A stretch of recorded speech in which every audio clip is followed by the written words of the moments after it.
No sé cómo se puede decir, o no sé cómo puedo abordar este tema para que se entienda de una buena vez por todas. El Estado, los organismos del mismo, las organizaciones civiles con un poco de conciencia, pueden hacer miles de campañas, pueden hacer miles de flyers, pueden hacer miles de spots, pueden hacer miles de entrevistas por televisión, radio, en prensa escrita, señales de humo. Se puede hacer conciertos con artistas nacionales convocados en torno a una misma idea, a un mismo mensaje, de que se pare la mano con relación a la irresponsabilidad de mezclar alcohol con volante, de mezclar alcohol con motocicleta, que deben ser como el agua y el aceite, pero sin embargo son demasiados los casos en donde las causas de los siniestros viales tienen que ver en un altísimo porcentaje con la ingesta de alcohol. Y se puede decir mucho, muchísimo. Pero si usted, señora, si usted, señor, no toma en sus manos esta obligación, todo esto que se diga, todo esto que se haga, todo esto que se plantee, va a ser en vano. Va a ser absolutamente en vano. No corresponde más de que el Estado, las organizaciones, estén detrás nuestro como niñeras, como niñeros, diciéndonos: si vas a manejar, no tomes. Si ya tomaste, no vuelvas a manejar. Espera que se te pase los efectos del alcohol. Señora, señor, demos cuenta. La violencia vial está matando, sigue generando una generación entera de lisiados. Demos cuenta de que en nuestras manos está la posibilidad de que los altos índices de siniestralidad en las rutas, avenidas y calles del país que tienen que ver con el alcohol bajen de alguna vez. Seamos responsables, seamos parte del mensaje contundente y claro: basta de seguir mezclando la conducción de cualquier tipo de vehículo con el alcohol. Si no es por usted, señor, si no es por usted, señora, por lo menos hágalo por sus seres queridos. Por lo menos hágalo por aquellas personas que confían en usted.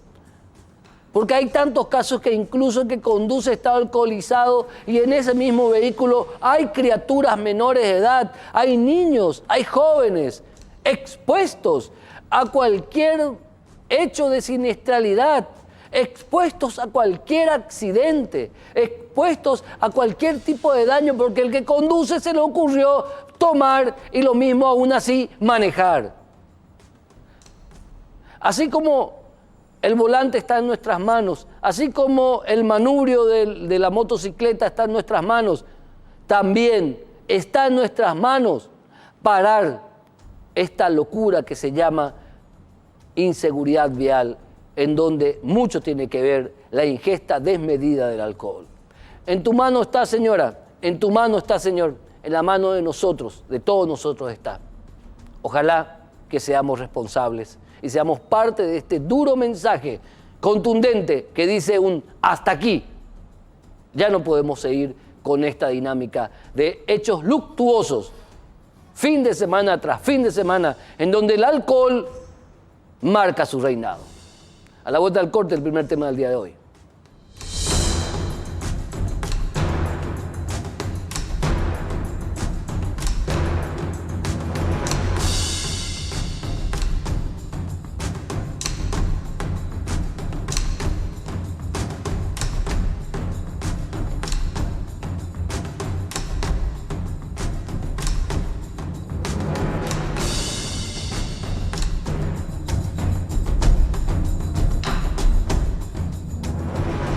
En lo que nos resta de la feria judicial vamos a tener la visita, si así se puede, y se puede concretar eso, de los distintos postulantes en este caso ya ternados, a ocupar el cupo dejado en la Corte Suprema de Justicia por el doctor Sindulfo Blanco.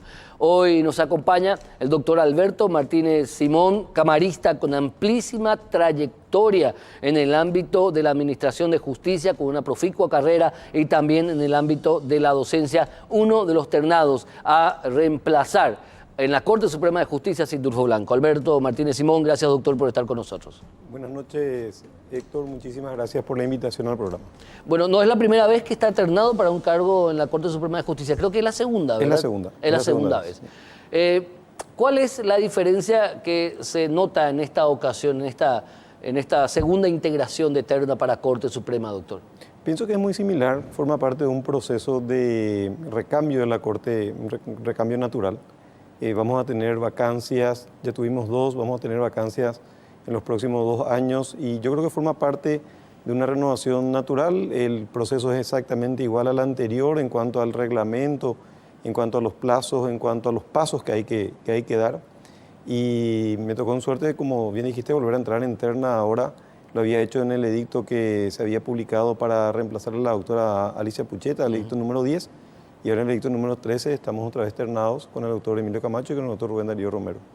¿Cómo se aborda una postulación a tan alto cargo, la más alta magistratura en la Administración de Justicia? ¿Cómo se aborda?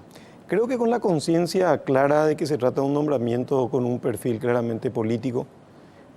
Partimos todos los postulantes, creo yo, de una base muy similar desde el punto de vista de los antecedentes académicos, es decir, todos tenemos que tener el título máximo de doctor en Derecho, la mayoría o todos tenemos experiencia académica, libros publicados, tenemos conferencias dictadas.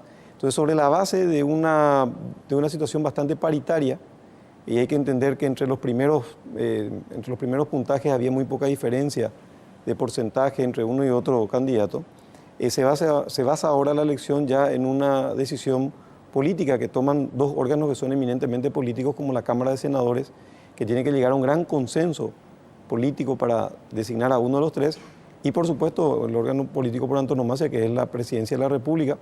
El presidente de la República tiene la potestad de acordar o no acordar quien sea electo para el cargo por el Senado. Entonces yo creo que tenemos que abordarlo con un criterio de que se trata de un cargo político producto de un acuerdo político. Y está bien que así sea porque así es en todo el mundo. De hecho, no hay otra manera de hacerlo.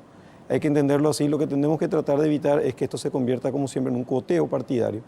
Y sí se trate de una conversación sana con respecto a un perfil de persona más que una pertenencia a un grupo partidario. ¿Hay peligro de eso siempre? Yo creo que hoy día está muy disminuido el tema, en el sentido de que yo creo que la clase política de acá un tiempo atrás a esta parte tomó conciencia que la ciudadanía está exigiendo mayor rigorismo profesional en los funcionarios públicos que hacen al manejo de la cosa pública y también principalmente tratándose de jueces, está exigiendo que los jueces tengamos independencia. Entonces yo creo que hoy día las bancadas de los partidos políticos, que te digo son órganos eminentemente políticos, van a tener en consideración otro tipo de cuestiones y no la simple pertenencia a una bancada política. Y un detalle que me parece importante: si bien yo no tengo afiliación política, nunca tuve vida partidaria, mis coternados sí tuvieron alguna vida partidaria, tampoco creo que fue muy proficua, tampoco creo que fue muy prolongada. Es decir, los 2 coternados, colegas míos en la terna, si bien hicieron vida partidaria, me da la impresión de que también tienen desarrollado un perfil académico y un perfil profesional que hace que no sean de extracción enteramente políticos, ni sean políticos, solamente políticos, sino que tienen otros méritos que los hacen acreedores para entrar en terna. Perfecto, pero ¿cómo lograr de que, en este caso, un órgano político, por definición, que es el Poder Legislativo, en este caso la Cámara de Senadores, actúe conforme a los valores de cada uno de los ternados y no con relación a sus vinculaciones político-partidarias? ¿Cómo se garantiza a la ciudadanía que el que va a ser electo en la Cámara de Senadores es porque es el mejor y no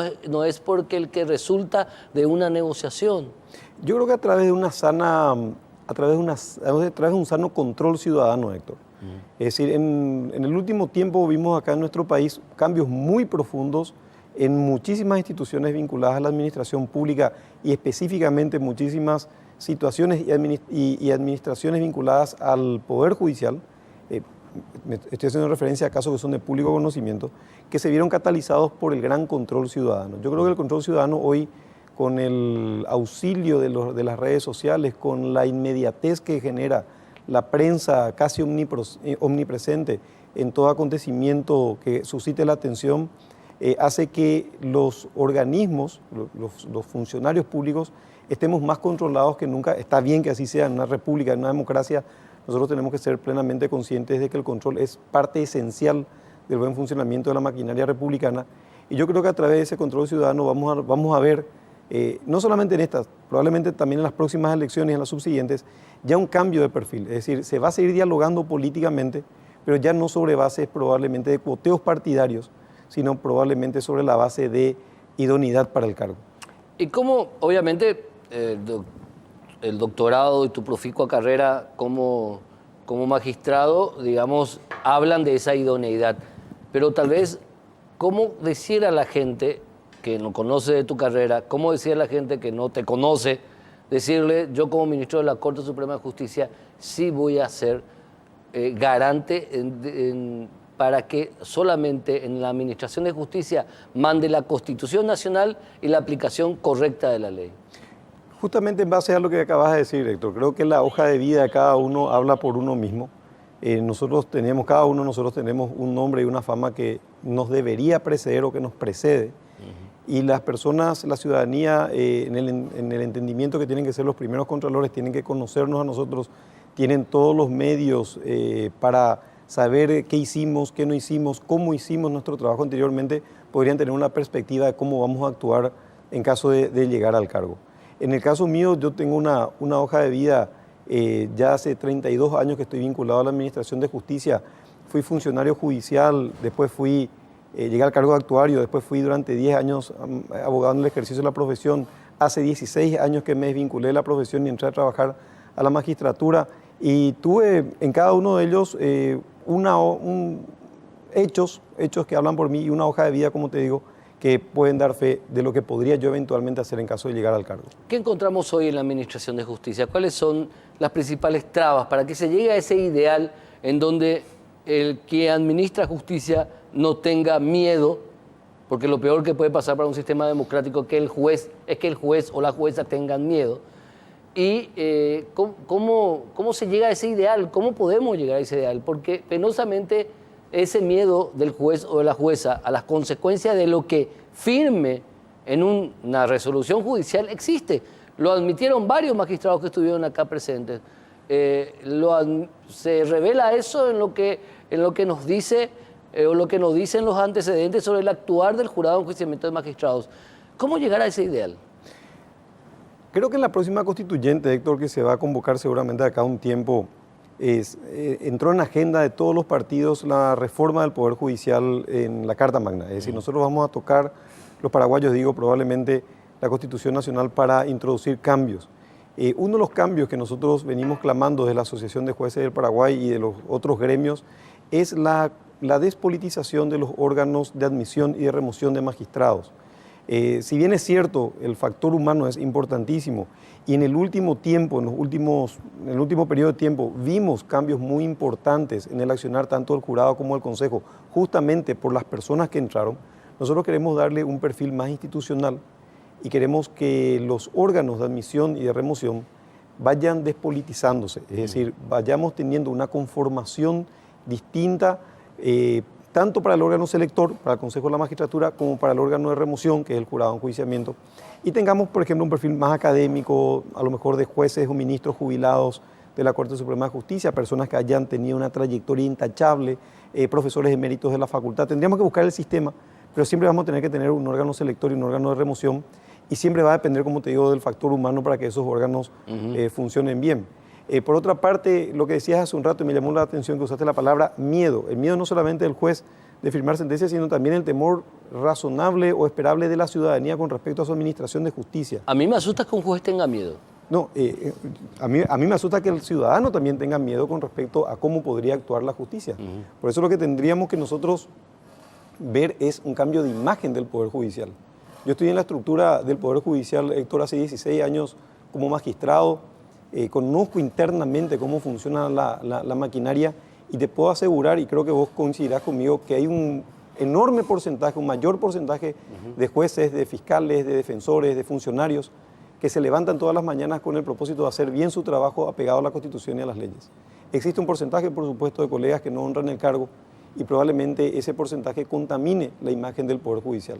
Nosotros tendríamos que tener una política mucho más férrea para erradicar a las personas que no honran el cargo, transmitir mensajes muy claros a la ciudadanía, de modo tal a que con el tiempo vayamos ganando en credibilidad. No es un trabajo fácil, no es un trabajo corto, es un trabajo que tenemos que empezar a hacer hoy día para que probablemente la próxima generación de jueces pueda gozar de una mejor imagen como magistrados judiciales de la que tenemos hoy nosotros. Perfecto. Ahora, hablando de la cuestión política, hablando de la cuestión de gestión, hoy día esta Corte Suprema de Justicia, la integración de esta Corte Suprema de Justicia está atravesando por una grave crisis de credibilidad. Hoy día, los doctores y doctoras en Derecho que ocupan la máxima instancia judicial, más allá de sus particularidades, sus cualidades, hoy día ese colegiado está observado como un colegiado maleable, como un colegiado que hace lo que los políticos quieren, lo que el poderoso de turno quiere, porque esa es la imagen.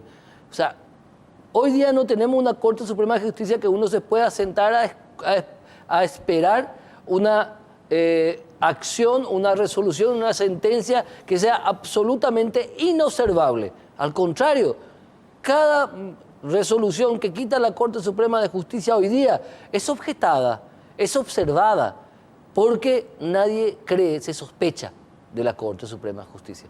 Es una realidad que creo que se habla gremialmente incluso, es una situación que ustedes discuten incluso, ¿verdad? Discutimos muchísimo, Héctor, ese punto y llegamos a la siguiente conclusión, que nosotros estamos convencidos que la crisis de institucionalidad que vos bien señalabas no es privativo de la Corte. Es decir, hoy día en Paraguay todas las instituciones públicas están sometidas a la lupa de la ciudadanía y se la mira con los ojos del descrédito. Es decir, no nos engañemos, uno hace una encuesta a nivel país y los tres poderes del Estado, y con eso no quiero decir que el Poder Judicial esté bien, simplemente quiero decir que la crisis de institucionalidad merece la observación y la crítica de la ciudadanía transversalmente. No, claro que sí. Es más, según un último material o trabajo investigativo realizado el año pasado, indica o concluye que la gente cree más en las armas, en los militares, que en las leyes. Es terrible. Y esa situación tiene que ver con una imagen de una Corte Suprema de Justicia, doctor. Así es, Héctor. Yo creo que es trabajo de todos nosotros cambiar de a poco la imagen. Te digo de a poco no porque no lo querramos hacer rápido, sino porque este trabajo de cambiar la imagen de la Corte es lento. Tuvimos un buen arranque con cambio de 2 ministros de la Corte Suprema de Justicia que entraron con el aplauso casi unánime de la ciudadanía en general y puntualmente de los abogados y de los gremios especializados en temas jurídicos. No mereció objeción alguna la designación de Manuel de Jesús Ramírez Candia y el doctor Eugenio Jiménez Rolón, personas que son 2 personas de reconocida trayectoria. Tenemos signos muy halagüeños desde el punto de vista del Poder Judicial que a lo mejor se le debería dar un poco más de prensa. Por ejemplo, la difusión pública de las audiencias de la Corte Suprema de Justicia, del Pleno, de la plenaria del Pleno de la Corte Suprema de Justicia, la transversalización del expediente electrónico, que estamos en la puerta, ahora en febrero, vamos a incluir 31 juzgados más al trámite electrónico, vamos a pasar a tener 3 juzgados, vamos a pasar a tener 34 juzgados. En el ámbito civil. Civil y penal. ¿Y civil y penal ya? Civil y penal de Asunción, es decir, nosotros estamos dando pasos inequívocos hacia la digitalización de la justicia, cosa que va a transparentar tremendamente la gestión y esto va a ir devolviendo un poco de credibilidad porque el ciudadano va a poder ver su expediente desde su casa. Ya no se te va a poder más perder el expediente. No se te va a poder más perder el expediente, ni traspapelar, ni te van a poder contar otra historia de la que realmente está pasando. Porque si algo no es, el ciudadano es tonto. El ciudadano y la ciudadana son personas que entienden de lo que están tratando, principalmente cuando les afecta, y pueden revisar puntualmente sus expedientes desde su casa. Entonces ellos, a través de otras personas que le puedan ayudar, que precisamente a lo mejor no pueden ser sus abogados, sino algún pariente que estudia Derecho, algún amigo que es abogado, etcétera, van a tener en sus propias manos la revisión de su expediente 24 horas al día, 7 días a la semana. Ahora recuerdo que vos estás a cargo del programa de implementación. Sí, yo soy magistrado responsable de la implementación del expediente electrónico. Cumplimos en octubre del año pasado, 2018, 2 años de haber implementado, y como te digo, vamos a pasar de ahora de 3 juzgados a 34 juzgados, y después vamos a empezar a digitalizar las cámaras de apelación, y tenemos un plan de que en 3 años, 2018, 2019, 2020, vamos a llegar probablemente a las 7 circunscripciones más grandes del país enteramente digitalizadas. Estamos hablando de Ciudad del Este, de Alto Paraná, de Encarnación, de Itapúa, estamos hablando de Central, estamos hablando de Asunción, por supuesto, ya totalmente digitalizada, y después iremos viendo a dónde más ir migrando. Es una revolución impresionante esa. Va a ser una realmente revolución y nos va a cambiar la forma de trabajar tanto abogados como magistrados. Y principalmente, siempre lo hablamos desde el punto de vista de nosotros, los que trabajamos en el ámbito jurídico, va a cambiar la percepción del ciudadano con respecto a su justicia, porque el ciudadano, como te dije, va a poder ver desde su teléfono celular cómo está su juicio, por qué ganó, por qué perdió, qué pasó en cámara, qué pasó con las pruebas, y va a poder tener realmente un contacto mucho más directo. Yo creo que a partir de ahí vamos a construir realmente una mejor imagen para el Poder Judicial, porque vamos a repartir mejor las culpas. No siempre la culpa la tiene el juez. Hay muchas veces que por qué se pierde una causa no radica en una cuestión de criterio del juez. Hay cada abogado. Por ejemplo, le caducó la causa a un... Hay cada abogado. Y bueno, entonces hay en esos cada casos... colega. Tu reflexión final, doctor Alberto Martínez Simón, en caso de llegar a ser designado por el Senado y lograr el acuerdo constitucional del presidente de la República, ¿a qué se compromete con esa situación el ministro, o ya en tu carácter de ministro? ¿A qué te comprometerías? Tengo 3 o 4 planes muy puntuales, Héctor, que me gustaría hacer un muy breve resumen. Justamente como soy magistrado responsable del proyecto que acabamos de hablar, el expediente electrónico, uno de mis compromisos es convertir el expediente electrónico que hoy trabajamos prácticamente sin recursos extraordinarios, es decir, con el mismo presupuesto de siempre, en una realidad nacional. Es decir, llevar el expediente electrónico en el tiempo que me toque la gestión a una optimización en cuanto a la herramienta. Siempre la herramienta va a tener que ser mejorada, es decir, siempre vamos a encontrar aspectos que mejorar. Hoy día nosotros tenemos una lista muy larga de cosas que vamos a ir mejorando en el uso de la herramienta, y llevarla hasta el último rincón en donde la situación técnica, eso hay que entenderlo también, la situación técnica permite instalar el expediente electrónico, porque de nada te podría, de balde yo te podría prometer, vamos a llevar a un juzgado de paz en el fondo del Chaco cuando no tengan las condiciones Totalmente. técnicas. Es decir, tenemos que tener las condiciones técnicas. Después contribuir en el tema de la transparencia, Héctor, es decir, tratar de hacer la gestión lo más abierta posible hacia la ciudadanía, y digo lo más abierta posible porque hay cosas que entenderá la ciudadanía que tengan que ser tratadas en el ámbito privado, como por ejemplo unas cuestiones que hacen a la seguridad interna de los palacios de justicia. Eso por una cuestión hasta de estrategia no se puede hacer pública, claro. Se tiene que mantener en un aspecto más reservado. Hay excepciones establecidas por ley. Todo lo que no sea dentro de ese rango de excepción, yo soy un convencido que se tiene que hacer desde un punto de vista enteramente público, abierto a la ciudadanía. Tratar de llegar con un mensaje claro al ciudadano, no precisamente a través de la boca del juez, que muchas veces el juez no puede hablar porque está atendiendo el juicio, sino potenciar la dirección de comunicaciones, de modo tal a tener voceros autorizados que puedan hablar con la prensa en forma inmediata casi. Yo entiendo que el requerimiento de la prensa tiene que ver con la primicia, con la noticia instantánea, la noticia de hoy, mañana ya es tarde. Entonces tenemos que tratar de mejorar ese aspecto comunicacional del Poder Judicial, de modo tal a elevar el índice de percepción ciudadana, porque yo soy un convencido que la imagen del Poder Judicial refleja algo que es mucho peor de lo que realmente es el Poder Judicial, lo que hablábamos hace un rato, cómo percibe la ciudadanía. Y un último aspecto que me parece fundamental, que muy pocas veces lo hablamos, el tema presupuestario, Héctor. Es decir, dentro de mi gestión a mí me gustaría sentar las bases y hacer efectivo que el Estado paraguayo le dé a la Corte Suprema de Justicia no solamente el 3% que declara la Constitución, sino que le dé por fin la autarquía presupuestaria, de modo tal a que la Corte Suprema de Justicia pueda administrar directamente los fondos, perfecto, no pasando como un ministerio más, sino que pueda ejecutar esos fondos para hacer realidad las políticas judiciales que la Corte decida como órgano, como cabeza de la institución que es. Doctor Alberto Martínez Simón, muchísimas gracias. A vos, Héctor, por la invitación. Contábamos entonces con la presencia del primero de los 3 ternados a reemplazar a Sindulfo Blanco en la Corte Suprema de Justicia. Durante la feria vamos a continuar entrevistando a estos distinguidos doctores en Derecho que están postulando por ese cargo tan importante en la máxima instancia judicial de nuestro país. A la vuelta de la pausa vamos a dedicar el resto del programa a tratar de entender qué pasa con el caso de Juan Arrón y Enuncio Martí, de prófugos de la justicia que nunca comparecieron ante los estrados por haber iniciado la industria del secuestro en nuestro país con el plagio de la esposa me recordé, pero seguía me a recordar, pero haber iniciado la industria del plagio en nuestro país, huido, nunca haber venido al país, y ahora el Paraguay le tendría que pagar a él y a sus familiares, a ellos y a sus familiares, más de 63 millones de dólares. Queremos saber qué pasa. Da vuelta a la pausa.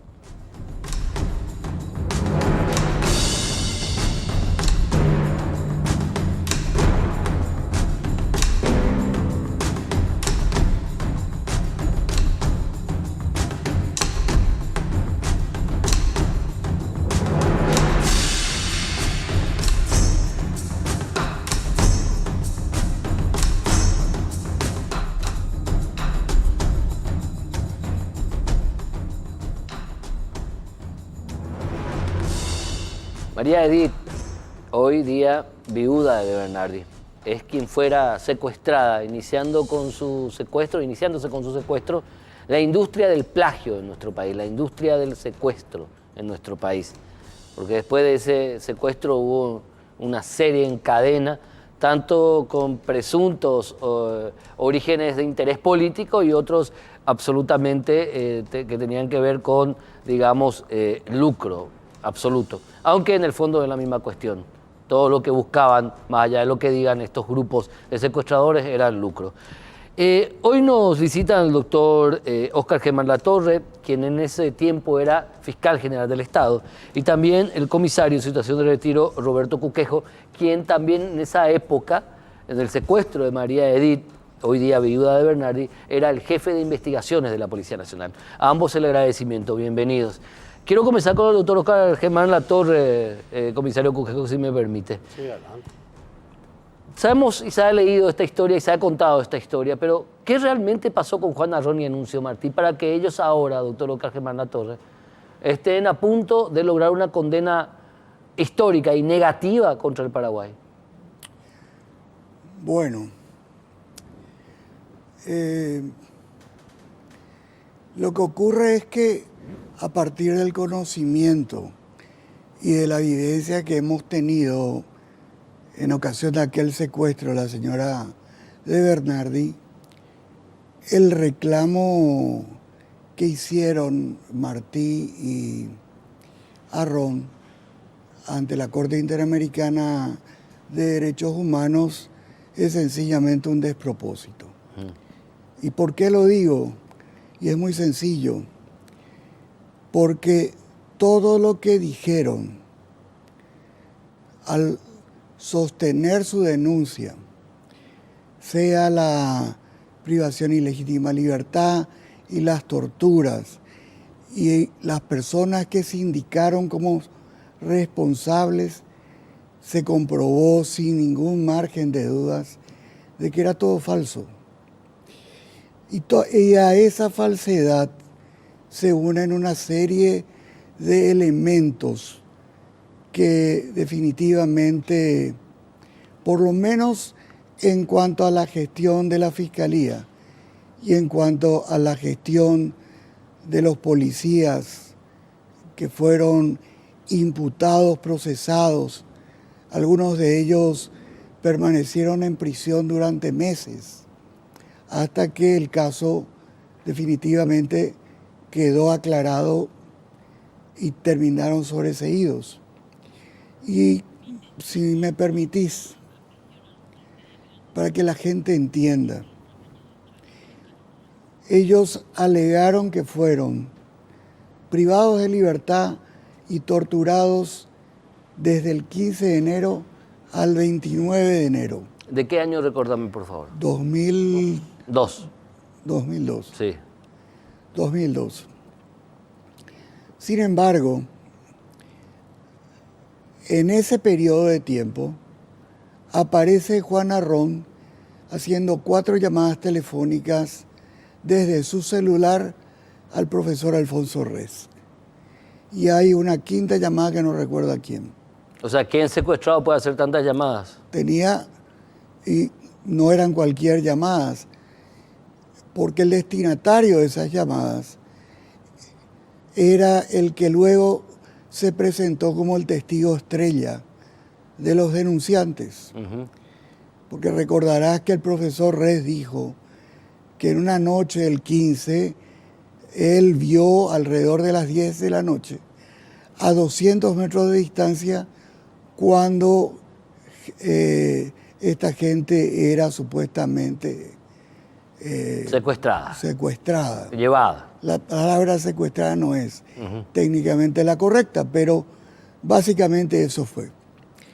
Y identificó como uno de los secuestradores a Javier Casal. En el momento de la reconstrucción del hecho, el profesor Rez, primero se constató que era imposible divisar desde la casa del profesor el local donde supuestamente se habría hecho el procedimiento. O sea, supuestamente Alfonso Rez desde su casa ve que el 15 de enero de 2002 sí, lo llevan a Arrón y a Martí. Sí, ni Superman podría haberlo hecho. Pero cuando se hace la reconstrucción, el profesor Rez identifica a Javier Casal, pero en la persona del doctor Jarabelli. Físicamente, creo que podemos decir, son radicalmente opuestos. Sí, uno es matungo, alto, flaco, y flaco, el otro gordo, petizo. Gordito y petizo. Y pelado. Y pelado. Imposible confundir. Y ahí comenzó a caerse. Tampoco pudieron explicar cómo, por qué, de qué forma Juan Arrón, dentro de ese periodo del supuesto secuestro, hizo una denuncia por extravío de su cédula de identidad.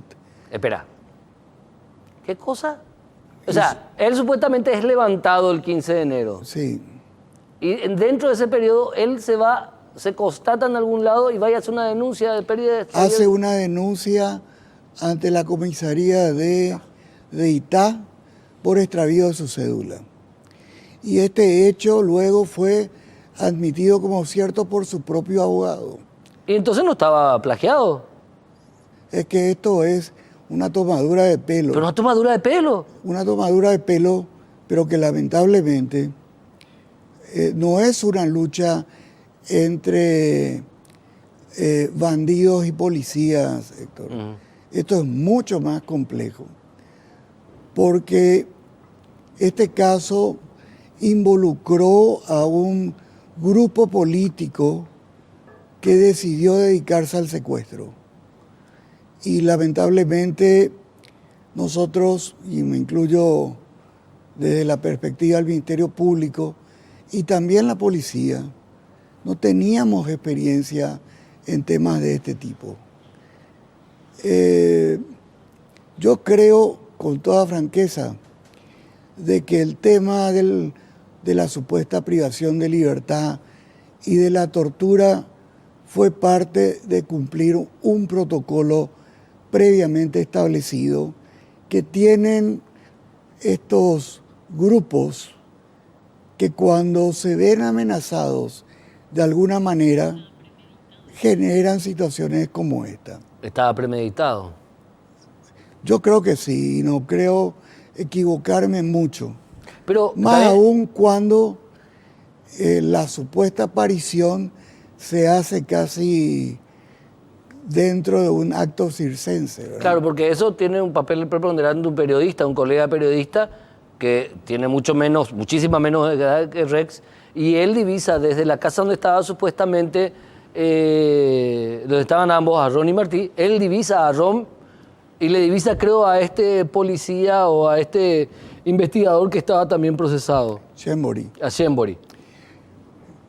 Y que lo divisaron como tomando tereré sentado frente a la casa. ¿O es que la policía o las fuerzas del Estado son tan torpes de ponerlos a la vista de todo el mundo? Estaban enfrente de la casa tomando tereré. No, digo, Ah, es ridículo eso. Es imposible.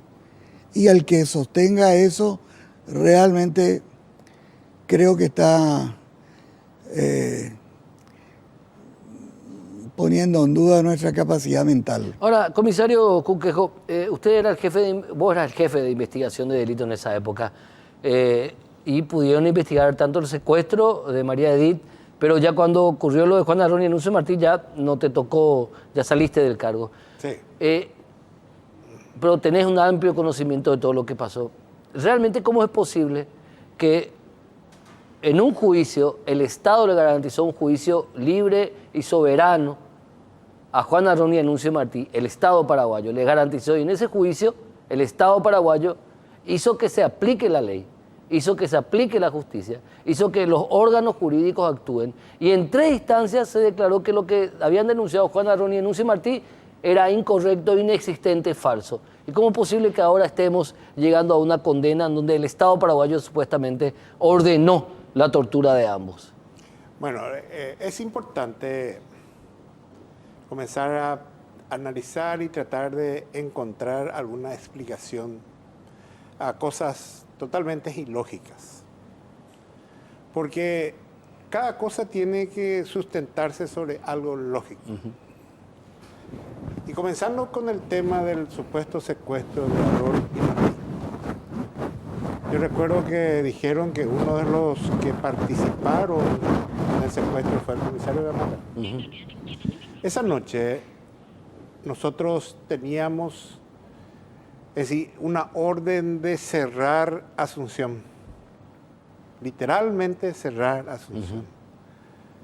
Y hemos hecho un movimiento de actividad policial donde más de 2.000 hombres se utilizó esa noche porque teníamos la información de que podía aparecer algún elemento importante que se podía mover por la ruta. Esa noche, Gamarra fue visto por lo menos por 11 periodistas de los distintos medios que fueron a declarar en el proceso que él participó y tenía una operación a su cargo de una parte del territorio bastante importante. Es decir, de ninguna manera podía haber estado en ese lugar. También dijeron de que fueron castigados con varilla de hierro. Ninguna lesión importante se ha encontrado en el físico de estas 2 personas. Se lo sometió a examen médico. Totalmente, pero fueron sometidos incluso exclusivamente por gente de su facción. Es decir, la doctora Martínez, Esperanza Martínez, el senador hoy Querey, y creo que fue el doctor Martínez. Si alguien te pega con una varilla de hierro, te puede romper. No me acuerdo quién es. Que fue canciller de Lugo. El doctor La Coñata. La Coñata, que era cuñado un tiempo concuñado de Arrón. Sí. Es decir, eso se llevó adelante dentro de una estrategia bien montada para generar una información falsa, para tratar de desarrollar todo un esquema periodístico detrás de eso para tener un efecto positivo a favor de ellos. Sí.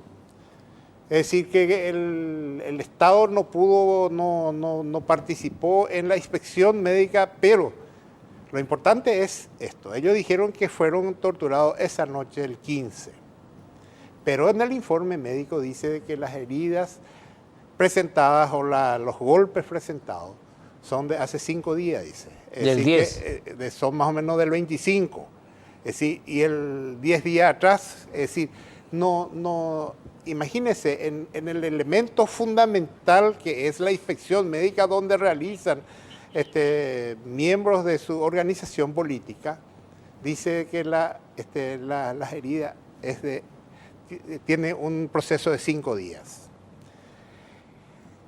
Y O sea, que las heridas fueron después, no entiendo, no hay consistencia. y no hay, pero por eso estamos El diciendo propio que informe médico de ellos dice que las heridas ellos no las sufrieron cuando presuntamente estaban en cautiverio entre el 15 y el 22. Claro. Las sufrieron días después de haber pues sido claro, y liberados, ellos no dijeron entiendo. que esa noche fueron torturados y después nunca más. Así que Nunca una más. noche y bueno. Entonces, hasta en esas cosas hay inconsistencia. Ahora, diría. si alguien te pega con una varilla de hierro, No, ahí te rompen la costilla. te rompen la costilla, o la te rompen cadera. el brazo, te rompen todo. Y eso tenía unas escoriaciones, o no escoriaciones, sino que diríamos había recibido unos, ¿cómo es que se llama cuando se vuelve azul la piel? Del golpe, pero era todo superficial. Y eso es muy fácil de demostrar. Está y Hematomas. es practicado incluso por sus camaradas de otra facción guerrillera. Es decir, la toalla húmeda, los pequeños golpes, así uno golpea y eso, pero inmediatamente se vuelve a su lado la Nunca piel. hubo consistencia de ese relato. No hubo en nada, hubo Pero sí hubo- consistencia, pero también ellos estuvieron por la zona de Concepción. Nosotros estuvimos en esa zona, hemos hablado con la gente, estuvieron con nosotros varios periodistas de todos los medios, escucharon las manifestaciones de la gente, de que ellos estuvieron en la zona de Vallemí, fueron hacia Huañandú, estuvieron en esa zona. Espera, ¿entre qué días? Y eso habrá sido más o menos el 20, más o menos, de 25 de enero Ellos, de aquel año. ellos estuvieron cautivos entre el 15 y qué fecha. Y el 30 de... El 30. sí. Sin embargo, ya veo que lindo secuestro. Se fueron a hacer denuncia a Rom, supuestamente plagiado. En la etapa de su presunto plagio, se fue a hacer una denuncia por extravío de documento. Le hicieron 5 llamadas al profesor Alfonso Rex. Y ahora me decís que hay testigos que le ubican a Anuncio, a Martí y Juana Rom durante ese proceso de su presunto plagio en otra zona del país. Incluso Interesante, de eso se hicieron eco los medios de comunicación, es decir, los diarios, y están en los diarios de aquella época la manifestación de la gente de la zona que lo vieron ahí en esos lugares. Entonces, esa es la realidad del hecho. Y nosotros como dijo el doctor Latorre, nosotros nos inauguramos con esa investigación. Sí. Y gracias a Dios pudimos armar un equipo de trabajo extraordinario, en donde con gran esfuerzo pudimos y hemos, diríamos, evitado, pero muchos otros hechos que se estaban programando de manera seguida. Lo que nosotros hemos hecho fue un trabajo excelente y nos hemos dejado impune ese hecho, porque si ese hecho hubiese quedado impune, las consecuencias para el país hubiese sido tremendo. Perfecto. Pero fundamentalmente tenemos que hablar de personas y de familias que iban a sufrir, como sufrieron después, es decir, la familia Cubas y todos los que vinieron o que fueron secuestrados después. Es decir, se hizo un trabajo espectacular, un trabajo maravilloso y hemos evitado la impunidad de ese hecho. Juana Ron y Anuncio Martí y doctor Oscar Germán Latorre fueron vinculados al secuestro de María Edith Bordón, hoy día viuda de Bernardi, como cabecilla. ¿Cuál fue el papel de ellos según el Ministerio Público? Bueno, nosotros detectamos que habían ciertos parámetros que se cumplían en las notas de rescate. Las notas iban dirigidas o eran depositadas en los domicilios u oficinas de personas vinculadas a la familia de Bernardi. Sí. Entonces comenzamos a montar vigilancia. La última de las notas se dejó en la casa de la mamá de Juana Rom. Y tenemos constatado, comprobado, de que minutos antes el propio Juana Rom fue hasta la casa de su madre y al salir apareció la famosa carta de rescate. 1. 2. Casi coincidente con ese hecho, Marcos Álvarez aparece ante el Ministerio Público llevando una bolsa cargada de dinero que dijo le fue entregada por Juana Rom, Anuncio Martí y Colmán, que habían sido sus discípulos ideológicamente hablando. Y cuando se constató, cuando se verificó el dinero, pudimos constatar de que era dinero que había sido previamente fotocopiado y que fue el que entregó el ingeniero de Bernardi en el primer pago que se hizo. Entonces, la Fiscalía ya tenía el dinero, le dimos indicaciones a Marcos Álvarez para que nos avise si aparecía nuevamente. Sí. Y que se callara. ¿Y por qué le entregaron la plata a Marcos Álvarez? Porque aparentemente Marcos Álvarez era una persona respetada dentro De ese grupo. del grupo, ideológicamente vinculado.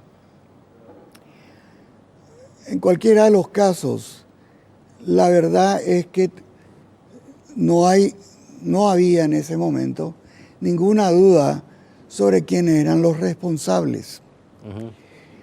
Entonces, si la Fiscalía tenía antes del 15 de enero el dinero pagado inicialmente por el ingeniero de Bernardi, la pregunta sería, ¿para qué tomarlo a Rom supuestamente para preguntarle dónde estaba el dinero?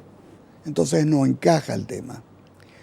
En segundo lugar, se dijo que la policía y las fuerzas del gobierno lo tomaron y lo torturaron para extraer la información de dónde de dónde la señora de Bernardi estaba retenida. Pero el 22 o el 23 de enero, la señora de Bernardi ya fue liberada, previo pago de la segunda parte del rescate. O sea, el argumento de que fueron capturados, torturados, para develar el lugar donde se encontraba la señora de Bernardi, tampoco es correcto, tampoco es verdadero, porque no había ninguna necesidad de hacer esa indagación cuando la señora de Bernardi ya estaba libre en su casa. Perfecto. Nos acompañan hoy el doctor Oscar Germán Latorre y el comisario Roberto Coquejo. Les dejé hablar, obviamente, porque son los que saben esta historia con profundidad. Y a la vuelta del corte yo les quiero preguntar cómo es posible que con todo esto, este caudal de cuestiones, que incluye un juicio en donde fueron sobreseídos en 3 instancias los presuntos autores del presunto hecho que nunca ocurrió contra Juana Rom y Anuncio Martí, según la justicia, ¿cómo es posible que hoy día estemos a punto de ser condenados por la Corte Interamericana de Derechos Humanos? Que para más no le ha dado al Estado paraguayo el derecho a la defensa en la audiencia. Vamos a contarle eso después. ¿Y por qué es así? No sé. A la vuelta de la pausa.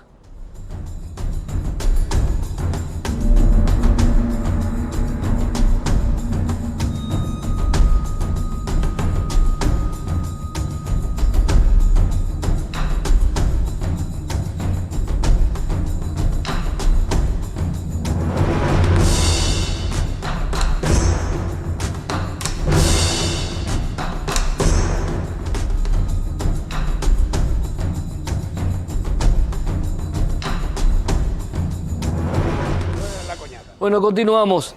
¿Por qué en ese estado? Les dejé hablar al comisario Roberto Cuquejo y al doctor Oscar Germán Latorre, porque ambos eran los principales referentes investigativos en aquella época durante el secuestro de María Edith, hoy día viuda de Bernardi, y de también lo que ocurrió con Juan Arrón y Anuncio Martí, que insisten en presentar como un plagio que en juicio se demostró que ese plagio jamás ocurrió, el de Anuncio Martí y de Juan Arrón. ¿Por qué de esa instancia, de esa contundencia, de esa actuación del Estado que dio garantías para que ese juicio se lleve a cabo, por qué hoy día estamos a punto de ser condenados? ¿Cuáles son las razones que están detrás, Oscar Germán Latorre, doctor? Y analizando lógicamente, yo no tengo respuesta. Pero si miramos un poco los antecedentes de los fallos de la Corte Interamericana, creo que tenemos que tener cierto temor por el resultado, porque la Corte Interamericana de Derechos Humanos sistemáticamente ha condenado no solo al Estado paraguayo, sino a todos los Estados miembros que suscribieron el Pacto de San José dictando sentencias que son demoledoras, siempre a favor del denunciante. Y acá, más allá de las tendencias ideológicas que muchas veces marcan el sentido y contenido de los fallos, también hay una cuestión relativa a ciertos intereses económicos que se mueven en torno a estas cuestiones. Y concretamente, y lo voy a decir con pena y aún a riesgo de que alguna acción penal se inicie en mi contra,